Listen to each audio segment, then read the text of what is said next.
Okay, so very good evening once more from Physics from Students, and my name is Shaunak, and today we will be discussing on a very pertinent and a very important topic, which is called how to write a research paper. So very warm welcome from everyone, and just let me know that am I audible and I mean to say I can understand but the audible part whether I am clear or not. Just let me know in a yes or no. So, as because I was telling that I take care of lot of dissertation papers, and when people actually send their research papers, how to write a research paper, etc. So that becomes very important for the students to know that how the research paper is evaluated.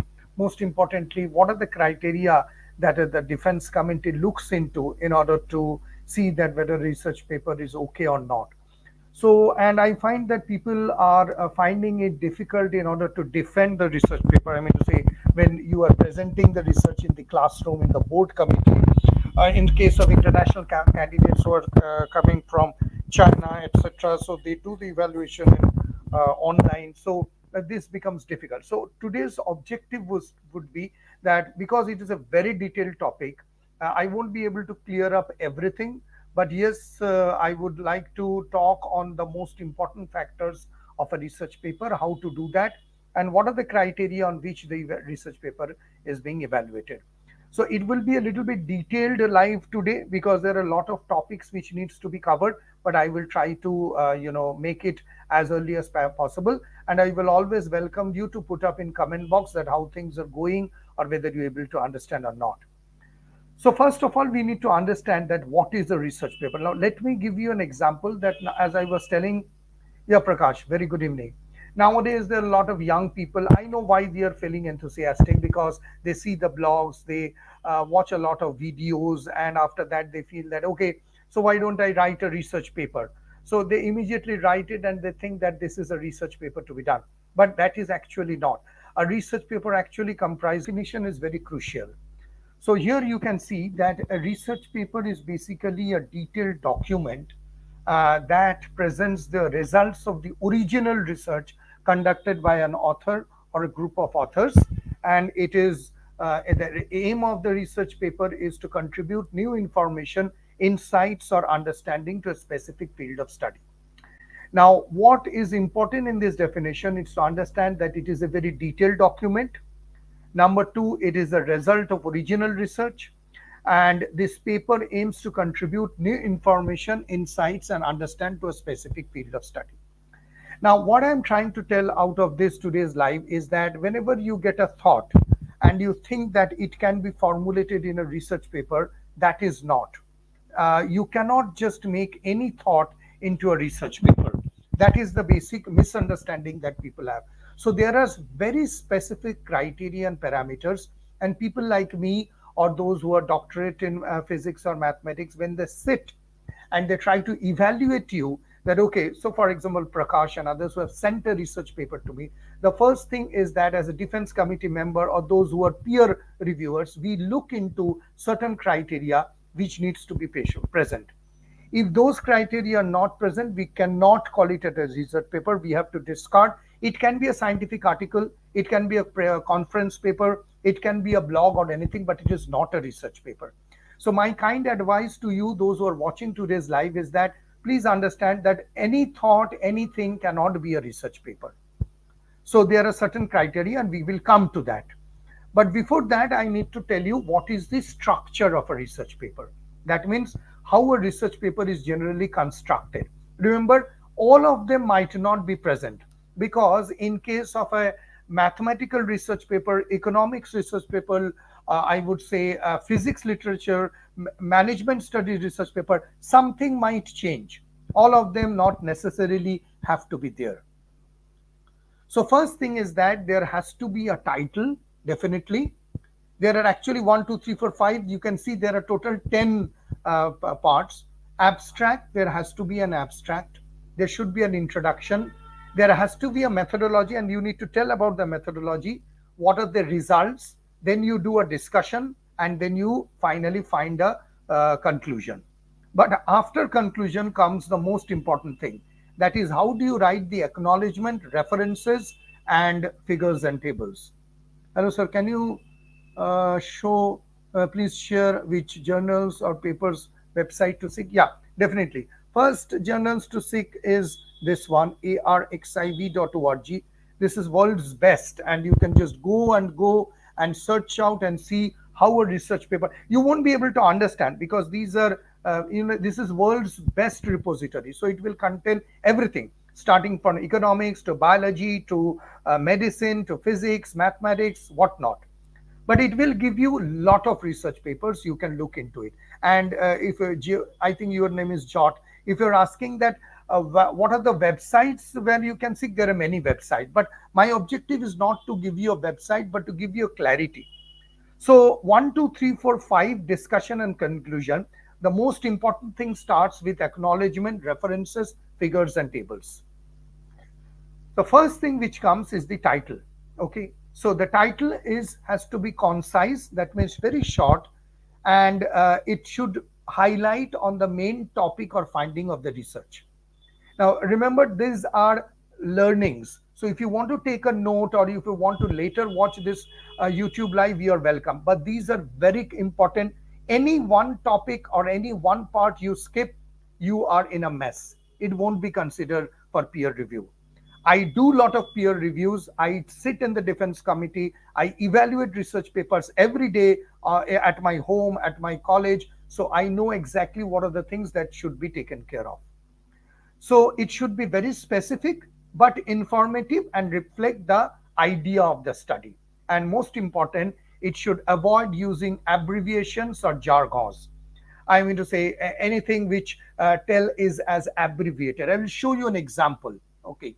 Now remember this title, it seems that, okay, what is the title? So I am doing a research on the population of people under 50 years who have undergone surgery, something like that, but it is not. This title, remember that nowadays all these artificial intelligence coming up, if you do not write the title with the proper keyword, your what I would say research paper would not be cited. It won't come in the search engine.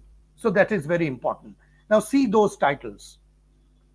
I made it big. I hope Prakash and Jot, is it visible? I mean to say, can you see that either on your phone or your computer? Please say me yes or no.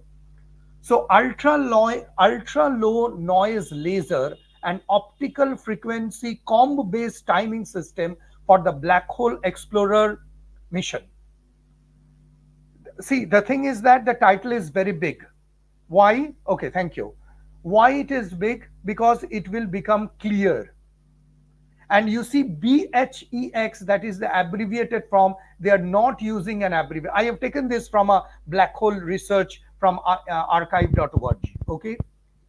Generative generation of many body entanglement by collective coupling of atom pairs to cavity photons. I hope you can get my point, what I am trying to tell. Titles are not those attractive things that comes in a YouTube thumbnail. Titles should be very descriptive without using any abbreviations, and I will tell you more. Okay. So interpretable machine learning approach for electron antineutrino selection in a large liquid scintillator detector. So it is basically doing a machine learning, but where it is doing in a large liquid scintillator detector, that is also important. Kanayushka Kanakayush Upadhyay. Okay, thank you so much. I was also waiting to tell because this is the job.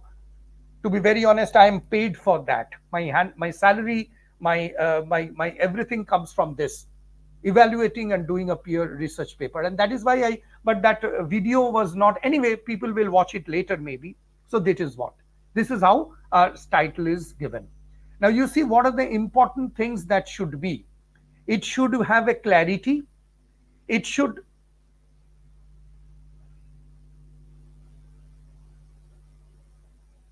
What happened? I'm so sorry.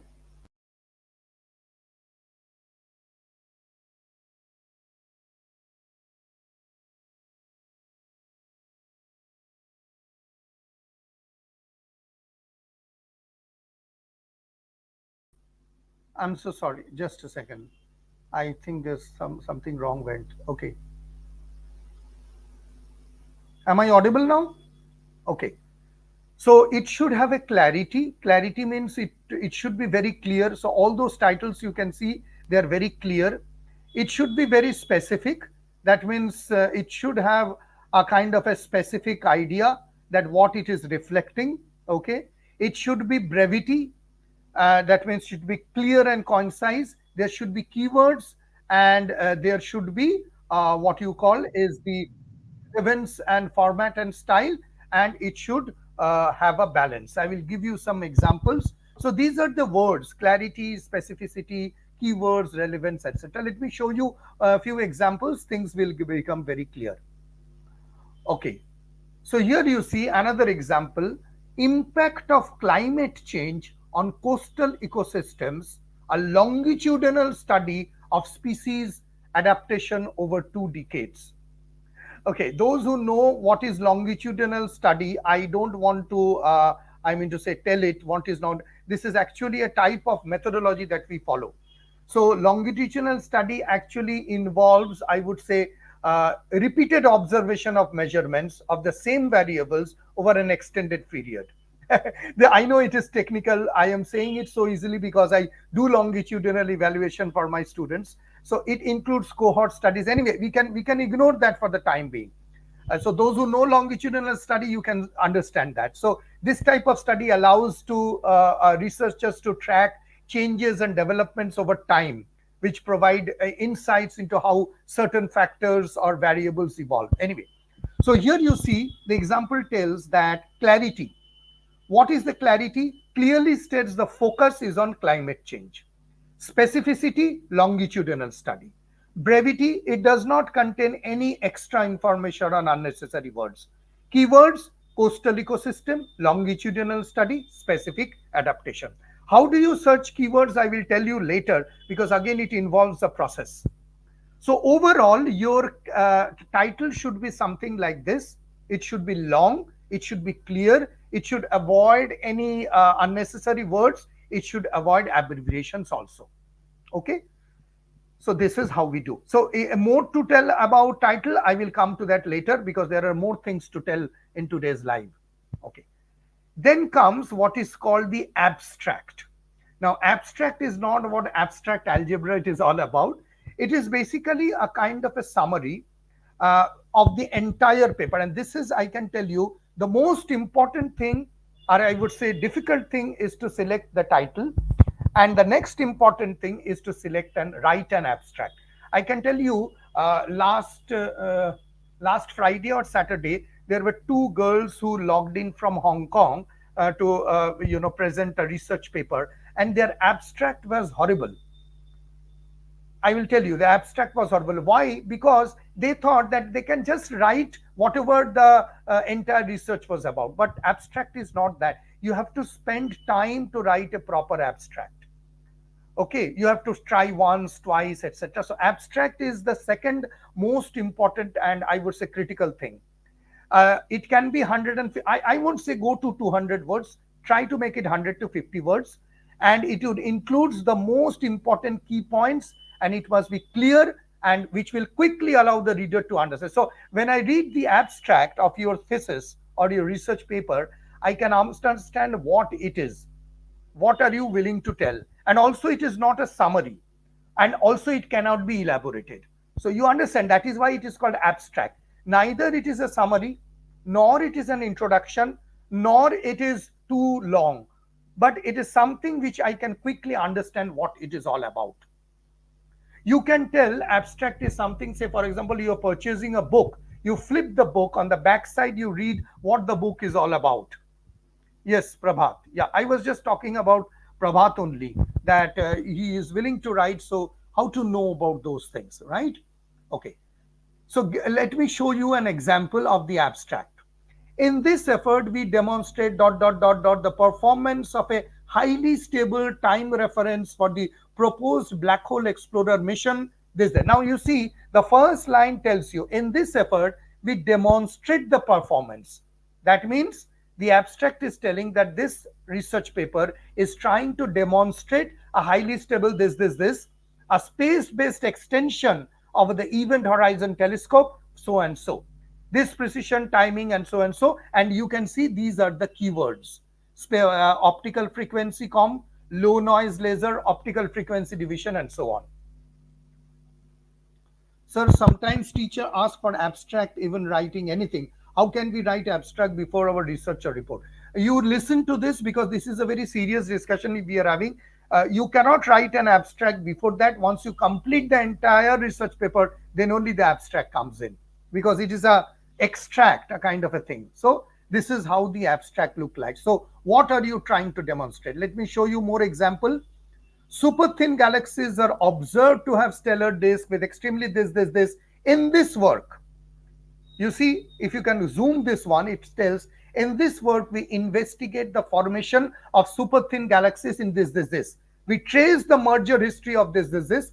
Through making comparison between two galaxy samples, we find the present day this according. So it already tells that what they are trying to investigate and what they are trying to trace, the merger history and investigate, and also making comparison between two galaxy samples. So the abstract is very clear what they are trying to do, and this is the way you can write the abstract. There should be a clear purpose. There should, I mean to say, what are you targeting? That is most important. What is the method? We will come to the methodology part. What is the method? I will talk about the method. What is the result? That means you already, as I told to Prabhat, that you cannot write an abstract at the beginning. You get the results.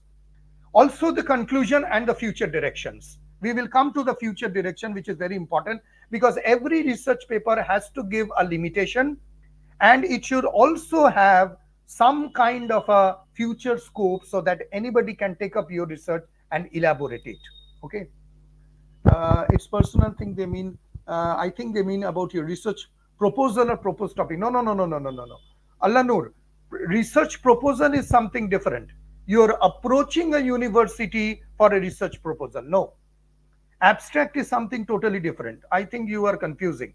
Research proposal again is different. Abstract is the research paper where you write within the research paper. Anyway, so their purpose is their method, result, conclusion. I will tell you in this live today what is the method, etc. Most important is the last point, which most of the students ignore. This lady ignored that there is no future direction. That means if I read her research paper, I find that there is nothing in future which anybody can explore on your research. How that can be a good research paper? So cut down the marks. Okay, you cut down 2 marks out of that. So we give 90 marks out of the total research paper. Maybe future consideration of 20 marks, it is already deducted. If your research does not have future scope, then it is not a proper research. So you write the abstract. Then comes what is called the introduction. Okay, so introduction is basically provides background information of the topic. I will show you example. Let me show you the example. I think that would be better. Okay, what does the introduction comprises of? It should have a background information. That means you can tell a little bit of history. Say, for example, I want to tell that if I am taking a very weird example, don't take me wrong. If I jump inside the black hole, I will land to a different universe. Yeah. So this is my hypothesis. This is my hypothesis. If I jump inside a black hole, I will land into a universe, into a new universe where there are certain features. So the background that is given is that on what basis I am making the research paper. What is the problem, or what is the question? What will happen if I jump into the black hole? That is my question. Hypothesis is, if I jump inside the black hole, I will land up into another universe where all the people have 3 eyes and 2 noses. Okay, for example. And then the scope and limitation and structure of the papers comes in. I will tell you in slow. Okay, you can read this one. This is how the introduction is. Very long baseline interferometry, whatever VLBI, enables high resolution imaging of radio sources, etc., a highly stable this. Now note one thing, in all those introductions, they are all telling you what the I would say what are the abbreviations.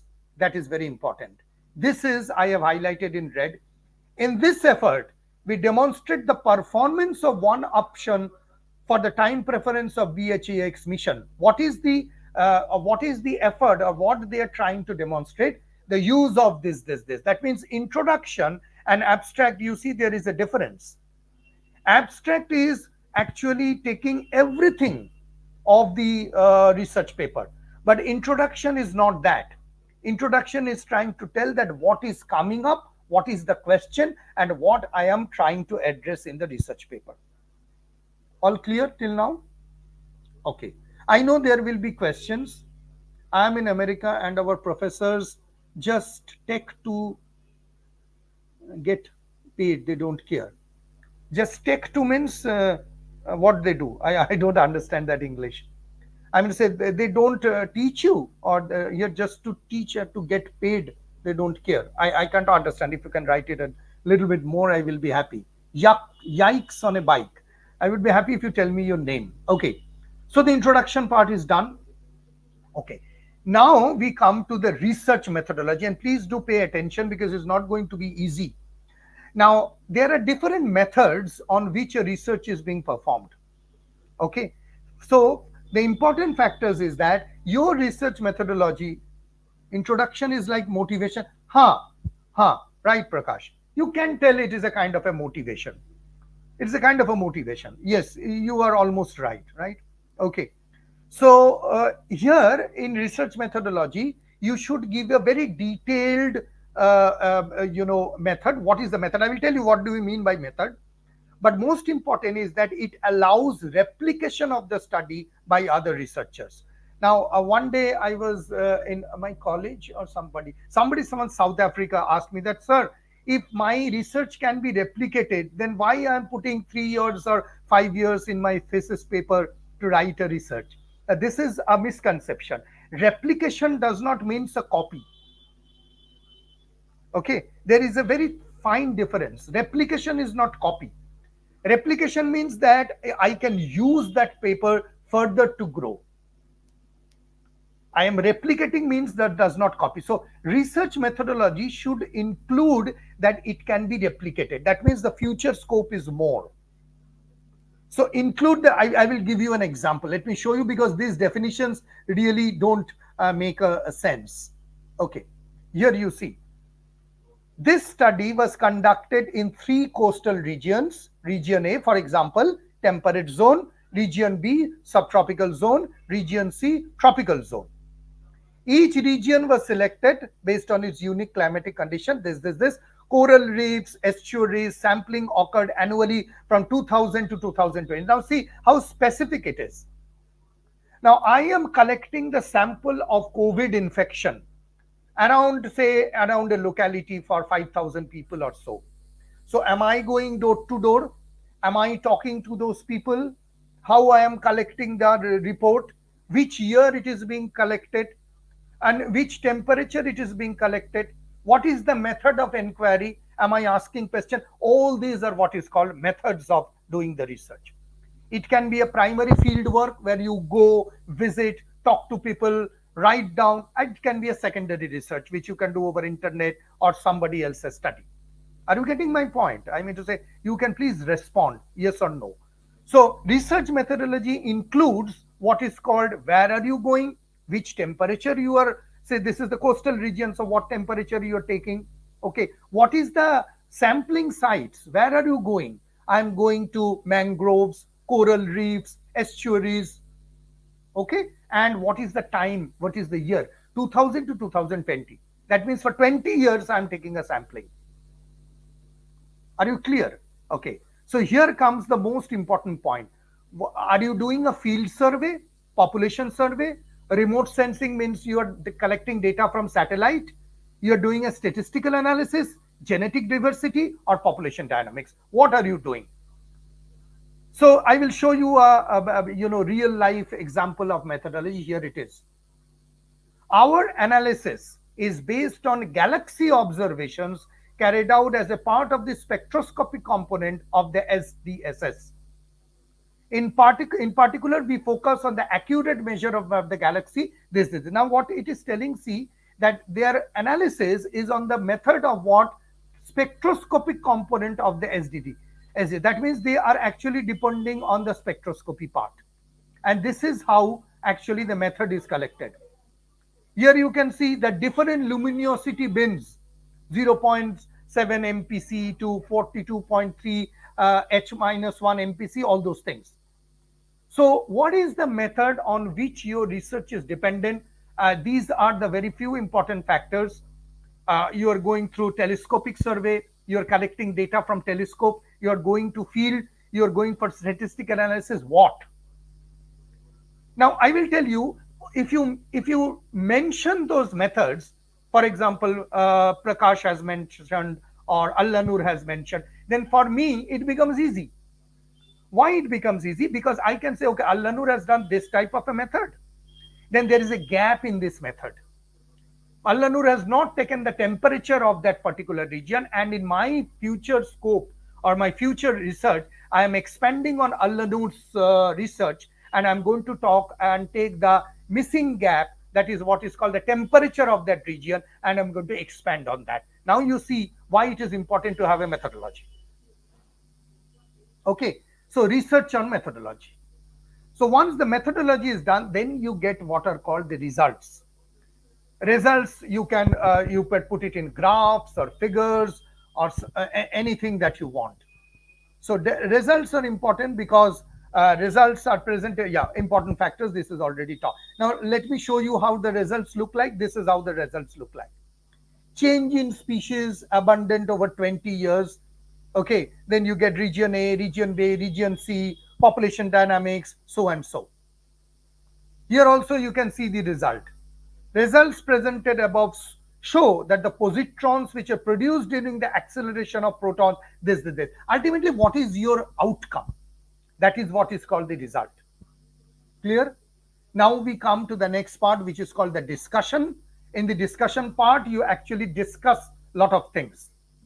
Okay, you discuss about what could be the implications, how it is going to create an impact, what would be the existing theories, all those things. So discussion can be very big. Not all research papers do have discussions. There cannot be any discussion, but you can have a discussion. And then comes the final conclusion. Okay, conclusion basically looks something like this. We have examined the effect of an asymmetric supernova, okay, on an hierarchical multiple star system. This is this. That means how do you conclude? That means you summarize. This can be called as a kind of a summary.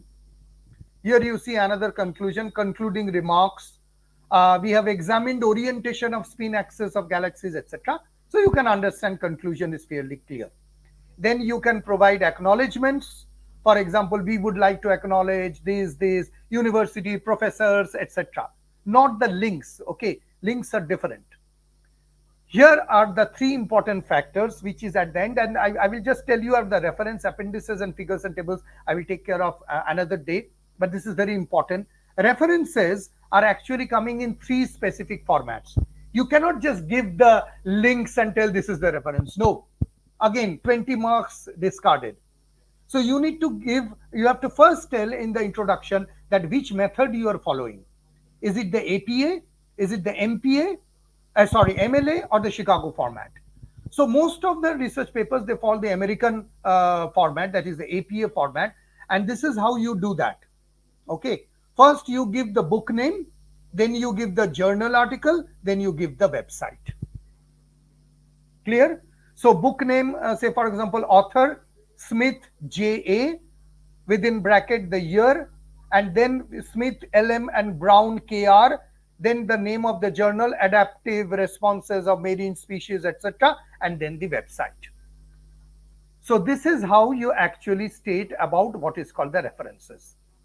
So let me go back and this would summarize. So these are the things we discussed. Title, you know how now to give it. Abstract is something which is abstract. Introduction, you know, methods are the methodology. Then you say the results. Then you say the discussion. Then you say the conclusion. And then do you acknowledge? Then you give references either in APA or MLA or Chicago format, and you give the figures and tables. Any question till now? Then I will proceed to the next part of a live discussion. Any questions you have in your mind, or you want to ask anything? Nothing? Is it good or bad? Things are going good or bad? You people don't respond, and I keep on talking anyway. So now what we do is that when we talk of a research paper, the first thing that what are the features, I mean to say, what actually makes up a research paper? The first one is called the originality. I'll just glimpse you through that. A research paper should be original. Now, what do I mean by original? I will also tell you. Originality doesn't come just like that.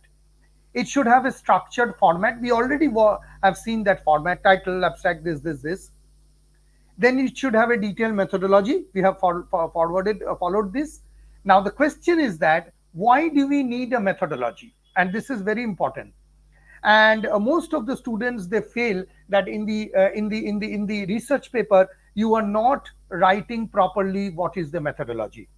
That is a big problem. So why do you need a methodology? The first thing is that I told you reproducibility. That means you will have to give a scope for other to reproduce. That means verify your results and build upon your work. So for example, a detailed methodology allows other scientists to replicate an experiment on the effects of a new drug. Okay, so ensuring that the results are consistent and reliable. So this is why do we need a methodology? We have to be very transparent. Transparency means that the methodology should be very transparent. Now here you see, if I provide a step-by-step description of how data is collected, then I am very transparent. Then comes the strengths and weaknesses, because your methodology will definitely show you what is the strength, what is the weakness. So if, for example, you are conducting a research on a fertilizer, right, on a plant growth, then your methodology should be what? The type of plants used, the specific composition of fertilizer, the controlled environments, conditions, etc.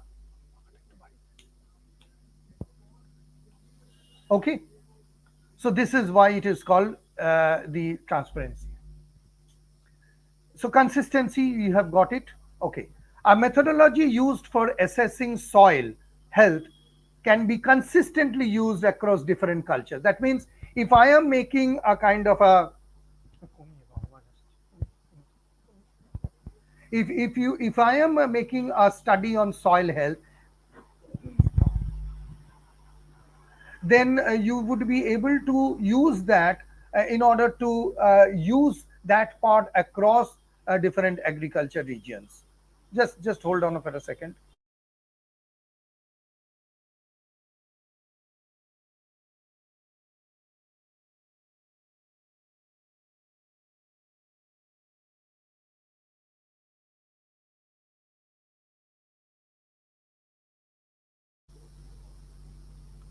Okay, and there should be a critical review. That means a peer review should be done. Reviewers should tell that whether things are being done, etc., or not. And then we come to validation, because it allows others to evaluate and validate. For example, you are doing a study search on a new teaching methods in school. So how do we validate that? Now, these are very important points which you should remember, that without that, how can you have a definite method? So the question now is that if you do not have a specific method, what will happen? The first thing is that happen is that difficulties in replicating finding. How will I be able to work on your research if I don't know your method? Only when I know the method, I will be able to find the gap, and there I have a scope to move ahead, right? So that is why. Evaluation, obviously difficulties would be in terms of evaluation, because I won't be able to do an evaluation properly, because I won't be assess the quality of your research design, etc. And it should have a limited impact. Limited impact means even if you obtain, I would say, interesting and important findings, their significance is diminished if others cannot understand how you arrived. Okay, so any big research papers, etc., you see there is a methodology which states that how you arrived at this part. So here comes a kind of a summary that a detailed methodology is fundamental to the scientific integrity, and it ensures reproducibility, very important. There should be a transparency, there should be a validity, and there should be a critical assessment. So that is how you do that. So we have already covered the original, detailed, and structured part, and there are a few things which are remaining for a research paper. One is that it should have an in-depth analysis. Obviously, the data that you are collecting should have an in-depth analysis. Significant contribution. There should be a significant contribution. That what are you doing? What is your research benefiting? Critical reviews. Okay, let me go back. Good question.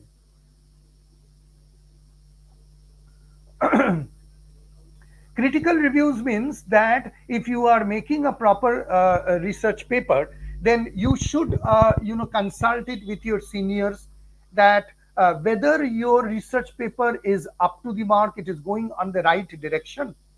So here you see in a peer-reviewed journal, reviewers need to see those things like methodology is being followed, abstract is nice. So critically, I am reviewing the paper, whether there is any gap. You see, I don't know whether you know about this great person, Grigori Perelman, who actually proved that Poincare conjecture.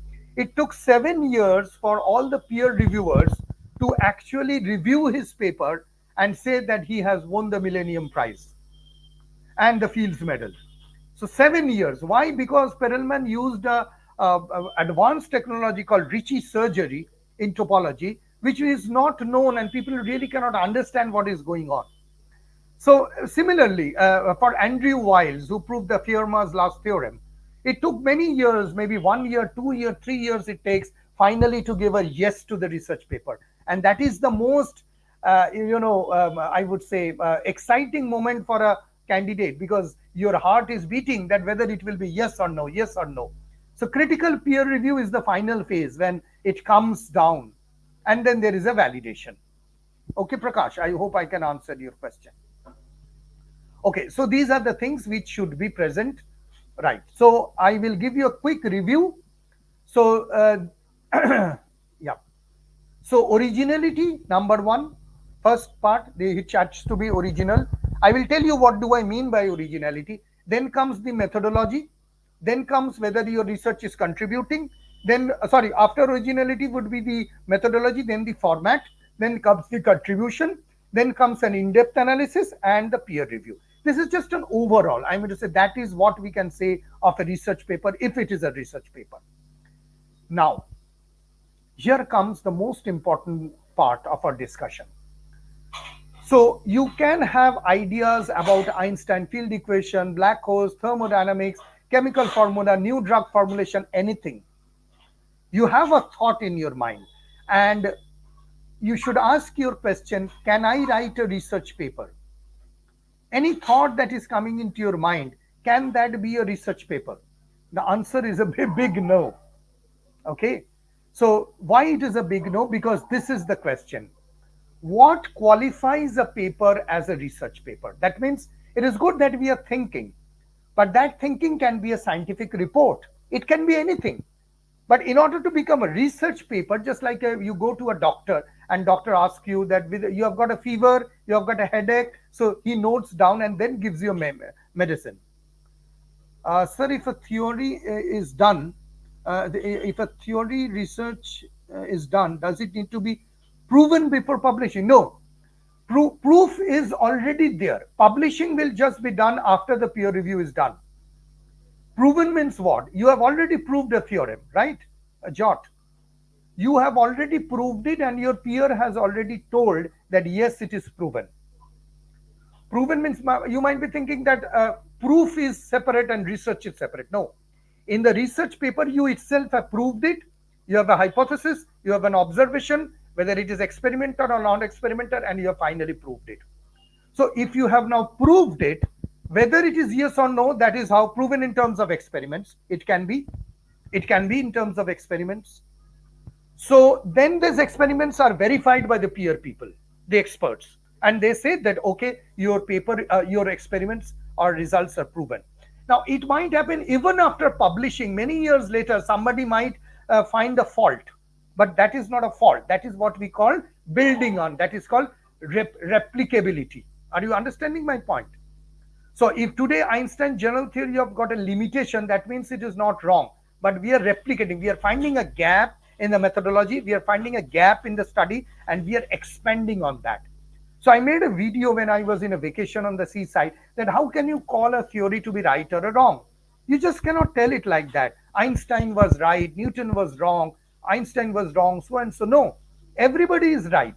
Everybody has got their own view. It is the limitation due to technology, due to socio-cultural environment, due to economics, whatever, that during that time, these things were not known or not discovered or not put into the research paper.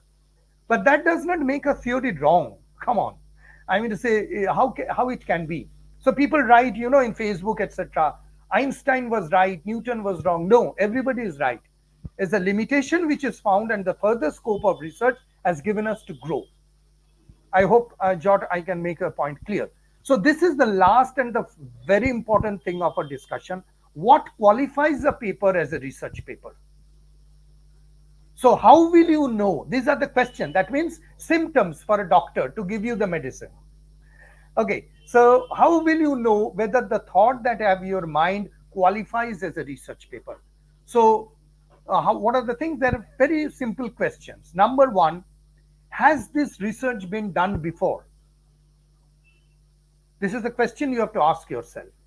So if you're researching for a new type of a solar material, etc., so you now need to see whether this is already done, the scientific databases, etc. Is this research been done before? So you need to look into the review of the most relevant articles of that particular field. And whether the answer is yes, then it is not. If it is no, you go ahead. Then comes the second part. Are there any gaps in the existing research? That is why I told at the beginning that until you mention the methodology, how a person can find a gap. If they cannot find a gap, how your research can be expanded. If your research cannot be expanded, then it is not a proper research paper. So, for example, by reviewing studies on renewable energy, you notice there is a lack of research in making solar panels. You expand on that. Point number three, what is unique about your research? That means that something very unique, something very new. For example, this Poincare conjecture, which Gregory Perelman proved, nobody has used the Ricci surgery earlier. Okay, which Richard Hamilton actually worked on, the Ricci surgery and the Ricci, the heat flow diagram.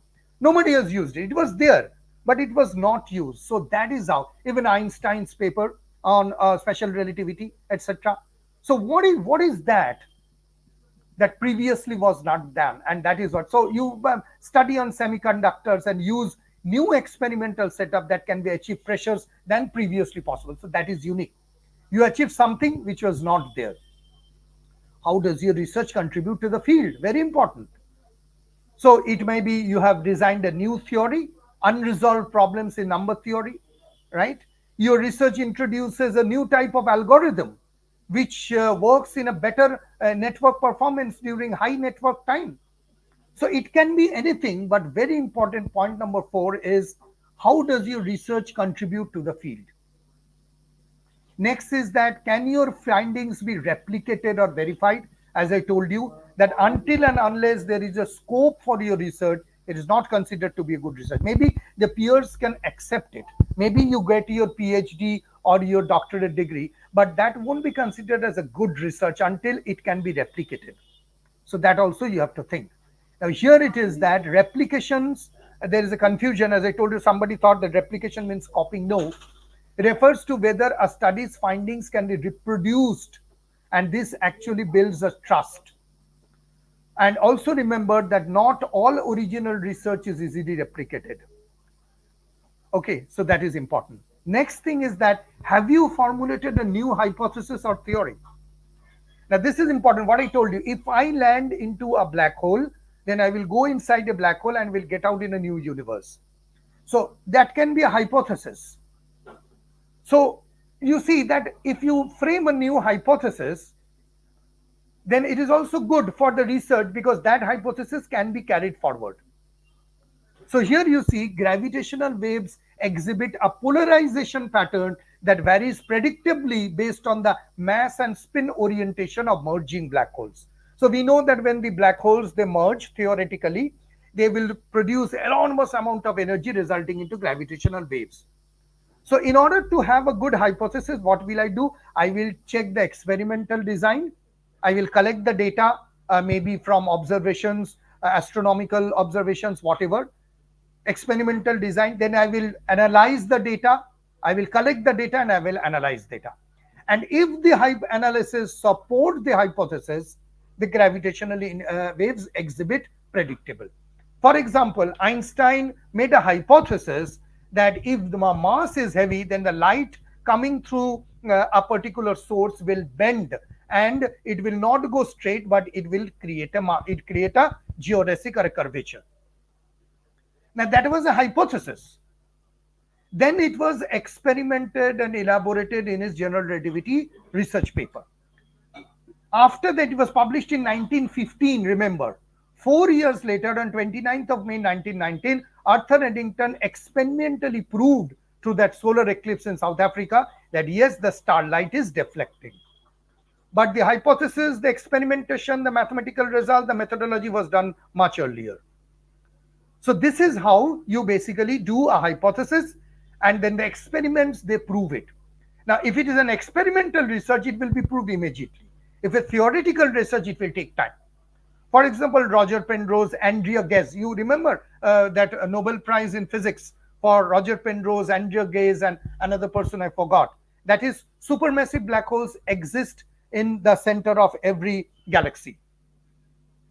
Okay, so that was done mathematically, but they have to wait for many years until that star came near the sun, and then there was an eclipse, and they could see that this is the existence of the supermassive black hole. But what happens? But what experimental data he used to publish if it was proven afterwards? No, that is a hypothesis, and that was mathematically proven. Okay, that was mathematically proven. The proof was given through mathematics, and the peer review, etc., found that the mathematical formulation was fine. And because the mathematical formulations are fine, obviously the experiments will be matching with that. How it can happen that the mathematics is saying something and the experiment is saying something? Okay, so that is how we do. What do experts feel about your thinking? That I have already covered. Have you compared your findings? Yes, this is important because you might already have somebody working on your hypothesis or your research. So forming a patent is very important. Okay, so this is important that you need to compare your findings with similar studies. That say, for example, I've got a machine and there are other machines also. So I compare that my machine is performing better than others. So until I compare, I won't be able to understand.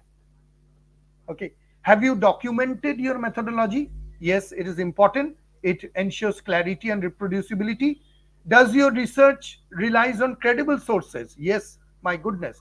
This is too important. Because until and unless these are authentic sources, good university sites, good data, then that means your research is not up to the mark.